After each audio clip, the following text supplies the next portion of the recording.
Hi, it's Elbert Chester, C.P.A. It's tax time in 2009. I'm going to describe to you some credits, some highlights, some issues, some tax mistakes that we need to understand and uncover to get your best tax refund. I'm also going to discuss some highlights of the economic crisis that we're involved in right now. Let's go.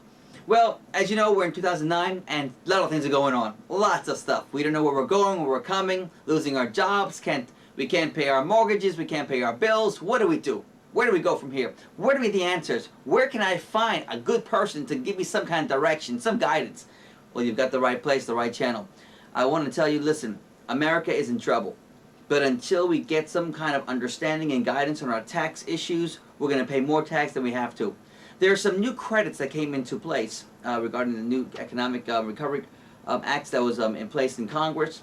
And a lot of people still who are filing the returns are not taking advantage of these credits and these rebates.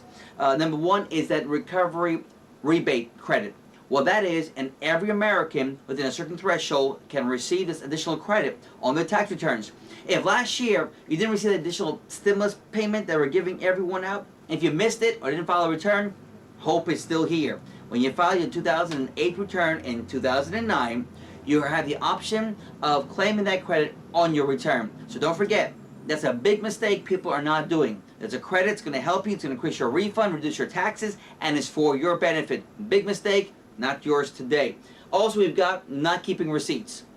You've got to keep receipts. Why? Because the IRS is they are auditing left, right, and center. They are going after people. Why? Because the government needs money. They're going after corporations, S Corps, C Corps, individual tax preparers and payers. Preparers and payers.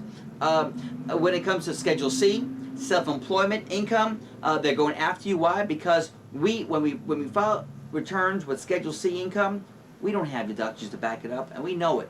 IRS knows it too. So they're going to come after you, audit your return, and ask you for backup. You need to have backup documentation for everything that you provide to prepare, or if you file your own returns, we need to see backup documentation, receipts galore, okay? So when you're audited, they're going to see, if you have no receipt, there's no deduction. So very careful, have your receipts in place when you're having a Schedule C, when you're engaged in a hobby, or any type of corporate activities. Additionally, there's other tax credits that's been given to you from the government. And we need to know what some of them are. Now watch this. For those of you who bought houses last year, okay, for the first time ever in the history of taxation, America, you're allowed to get up to $7,500 tax credit. That's a credit, not a deduction.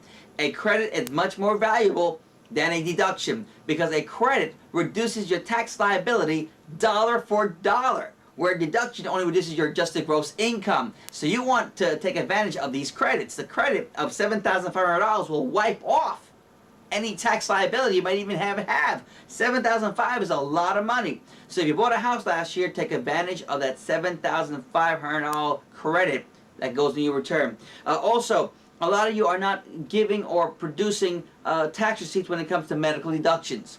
Okay, if you group all your medical deductions together, I mean every medical deduction you can think of, doctor, the dentist, the ophthalmologist, for your eyes, ears, whatever, co-payments, driving to the doctor, all that's deductible. Okay, so add them all together, medical deductions, okay, charitable contributions, okay, also, big time, and I'm sure you never heard about this, and it's not in order, but I'm going to tell you, this thing called a PMI. It's called private mortgage insurance. A lot of taxpayers who could not afford a regular mortgage because they paid less than 20% down have to pay this thing called a private mortgage insurance. For the first time ever on your 2008 return, you can take now a deduction on your return for this thing called PMI. Many preparers are not following this. They're forgetting about it. It's a small deduction, but yet it helps. Every dollar helps. Every credit helps. We need all the help we can get now in 2009. It's tax time in 2009. Also, very simply, things like the wrong Social Security number. We have e-filed returns over to the IRS, gets rejected. Why? Because the wrong Social Security number. Why? Maybe the last name doesn't correspond with the IRS's records. You got to make sure that your last name and your social security number matches what the IRS has, or else it's going to get rejected. So be very, very careful. Also be careful when it comes to dependents. Listen, the day has come to an end. You can't be bartering your dependents. You can't say, okay, my cousin's going to take my son today, and my uncle will take my daughter. Those days are over, guys. We've got to get back to reality, get back to the right thing. You know, fraud in America has gone beyond measures. I'm also a fraud examiner, if you don't know that. And we examine fraud. We engage in fraud activities and discussions when it comes to corporate information and corporate giants out there. But also on the low end, listen, filing a return that's not correct is also fraudulent, because on the penalty of perjury, you're signing off. Listen, I know what's going on in the return, but how many 80% of people who sign up the return have no idea what's on the return. So read what you're signing. Okay, it's a contract. You and the IRS will make sure it's done right. So incorrect information on the return can result in a deferral, a delay of your tax liability and tax information. Also very important is signing your return. What you should do, try to e-file your return. E-file is the way to go.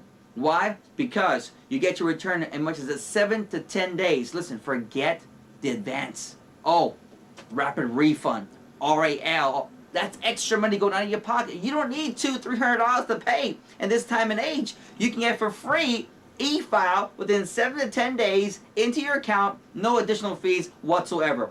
Isn't that great? That makes your day. That's your fee right there. That's your fee right there. Okay.